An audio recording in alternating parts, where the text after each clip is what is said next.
Hello guys, അപ്പം നമ്മളൊരു സ്ഥലം വരെ പോവുകയാണ് കേട്ടോ. വീട്ടിൽ നിന്ന് ഇറങ്ങുമ്പോൾ തന്നെ ഒരു അടാറ് മഴയായിരുന്നു. അപ്പം നമ്മൾ കുടയിലെടുത്തിട്ട് നടന്നു പോയെന്നാ.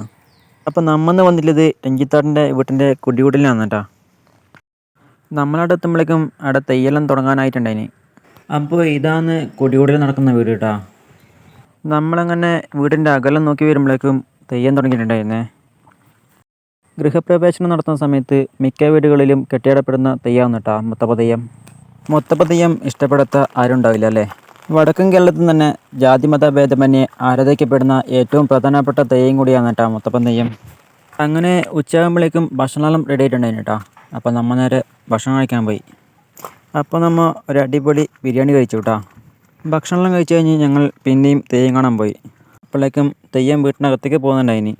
അങ്ങനെ മുത്തപ്പൻ കുടുംബക്കാരോട് കുറേ രസകരമായ കഥകളൊക്കെ പറഞ്ഞ് തെയ്യം വീണ്ടും പുറത്തേക്ക് ഇറങ്ങി കേട്ടോ. അപ്പോൾ തെയ്യം കഴിയാനുള്ള സമയമായിട്ടുണ്ട്. അപ്പോൾ അവിടെ വന്നിട്ടുള്ള എല്ലാ ഭക്തജനങ്ങൾക്കും അനുഗ്രഹം കൊടുത്തിട്ട് തെയ്യം അങ്ങനെ കഴിഞ്ഞു കേട്ടോ. എൻ്റെ ഈ വീഡിയോ നിങ്ങൾക്ക് ഇഷ്ടപ്പെടുമെങ്കിൽ ഒന്ന് ലൈക്ക് ചെയ്ത് സപ്പോർട്ട് ചെയ്യണേ. നിങ്ങളുടെ പ്രോത്സാഹനമാണ് നമ്മളുടെ ഏറ്റവും വലിയ വിജയം എന്ന് കൂടി ഓർമ്മിപ്പിക്കുകയാണ്. അങ്ങനെ തെയ്യെല്ലാം കഴിഞ്ഞ് മുത്തപ്പൻ്റെ പ്രസാദം വാങ്ങി നമ്മളങ്ങനെ മടങ്ങിയിട്ടാ. അപ്പോൾ അടുത്ത വീഡിയോയുമായി വീണ്ടും കാണാം.